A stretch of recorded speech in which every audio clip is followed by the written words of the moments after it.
Bonjour à tous et bienvenue dans ce récap restock de la semaine. Vous allez pouvoir découvrir toutes les cartes et items qui ont été ajoutés sur Japan TCG cette semaine. Il est très probable que tu aies raté des choses et cette semaine je dirais même de très grosses choses.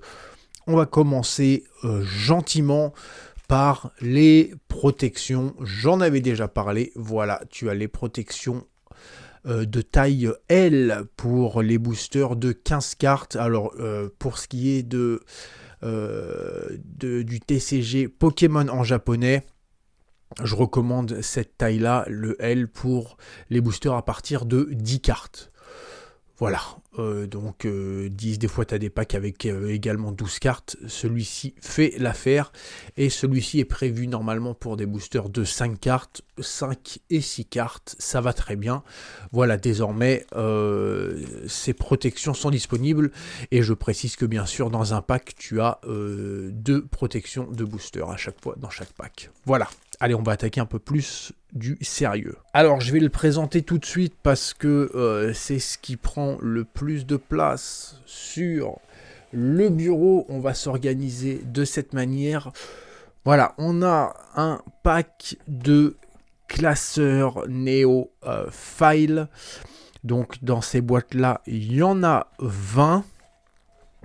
Donc voilà, j'en ai rajouté tout simplement 20 sur le site, les néophiles. Extrêmement compliqué à avoir. Alors avec la box, je t'en parle pas. Alors bon, c'est vu que vu que j'ai acheté la box entière, j'ai eu un prix très raisonnable, ce qui fait que ces binders sont en promo sur le site. Voilà, il y en a 20. Bon, si jamais quelqu'un achète les 20, je lui envoie la boîte avec, mais bon, la boîte est en mauvais état. Enfin, en état moyen. Non, mauvais état, on va dire. Hein. Ouais, il y a des petits trucs, il y a des petits... Ouais, elle est pas ouf. Et puis bon, je vois pas trop l'intérêt d'en avoir 20. Mais voilà, si t'en veux un ou deux, eh bien, voilà, il y en a 20 de disponibles. Et en plus, ils sont en promotion. On continue avec la spéciale set box Pokémon Go. J'en avais jamais proposé, mais là une belle occasion s'est présentée. Voilà, dans chaque box tu as ici le descriptif, donc tu as 6 boosters Pokémon Go, un deck shield, tu as une boîte, c'est celle-ci, hein, voilà, la boîte fort sympathique. Tu as un cadre avec un design qui est exclusif à cette box. La carte promo Mewtwo, bon, de toute façon tu trouveras toute la description sur le site, et c'est pareil, voilà, ayant acheté un lot de 20, j'ai eu un prix extrêmement bon, donc voilà, moins cher que sur eBay ou ailleurs, donc la box est également en promotion en ce moment. On continue dans le scellé, mais toujours dans le lourd, avec des boosters Wizard. J'en ai rajouté quelques-uns, j'en ai mis 2 de chaque. Alors le Team Rocket, il n'y en a qu'un parce que il en reste déjà plus qu'un. On a 2 boosters Gym, on a 2 boosters Fossil, 2 boosters Jungle et 2 boosters Neo Discovery. On continue avec le plus gros item scellé de la semaine, une box XY collection Y, dans un état vraiment nickel, aucune trace. C'est une box première édition, que j'oublie pas de le préciser. Voilà, aucune trace d'usure particulière, ou voilà, il n'y a pas de coin qui est enfoncé. Donc voilà, on a une box également que tu trouveras dans la catégorie display de Japan TCG. On va passer aux cartes à l'unité. Au niveau des cartes à l'unité, on va commencer avec les gradés. On a une carte web. Alors ces cartes-là, toute la série est assez relou à récupérer. C'est une PSA 9. J'achète très rarement du PSA 9. Enfin, moins de 10.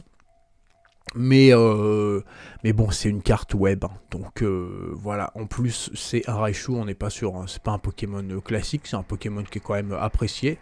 Donc voilà. On a celle-ci. On a pour les 10 ans le Mewtwo holographique en PSA 10.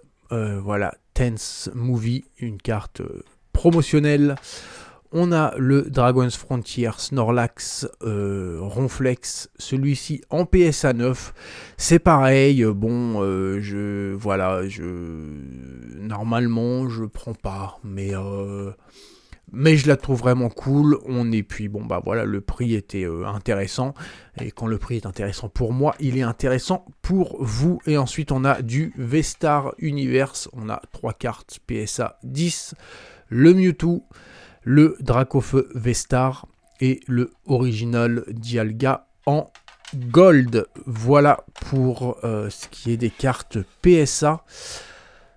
Ensuite, pour les cartes classiques, on a alors cette carte-là, je crois qu'elle a été vendue hier sur Rayquaza X. Et après, on a des e-series que je vous avais déjà présenté, que je vous remontre rapidement. On va faire un petit zoom, mais pas trop. Voilà. On a 2 Meganium, du Alakazam, voilà, Trio Piqueur, Hermure. Alors, il y a certaines cartes qui sont Near Mint, il y a certaines cartes qui sont Light Play, mais de toute façon, tout est sur le site. Bon, voilà, là, on est sur une carte qui est Near Mint. Si on prend le gros Tadmorve, on est aussi sur du Near Mint. Je crois que c'est pour vous donner un exemple. Voilà, il y a 2 Meganium, par exemple. Sur les 2 Meganium, on va regarder ça de plus près. On en a un ici. Celui-ci, c'est le Light Play. Et celui-ci, c'est le Near Mint. Voilà, alors ça se joue en fait ici. Bon, c'est assez... voilà. Ce qui fait que voilà, quand la carte est sur un truc comme ça, je la note en Light Play. Et par contre, bah, celle-ci est beaucoup plus propre. Voilà, pas de défaut particulier. Donc celle-ci est en Near Mint. Voilà, c'est juste histoire. Quand vous voyez que c'est en Light Play, grosso modo, voilà, c'est ça. Trio Piqueur Armure, Gros Tadmorve, Migalos, on va les passer rapidement. Hein. Hop, Noix de Coco. Celle-ci, je sais plus, Alakazam, Ridon. Et on termine avec Nidoqueen et le Articodin qui est ici. Voilà, voilà pour cette semaine. Pour la semaine prochaine, il y a du très lourd qui arrive là, le 24. J'ai une réception, j'ai une très grosse réception voilà, la semaine prochaine. Sera sous le signe de Sun and Moon. Je vous remercie d'avoir regardé cette vidéo. N'hésitez pas à passer sur Japan TCG, jeter un œil s'il y a quelque chose qui vous intéresse. Et je vous dis à très bientôt. Allez, bye!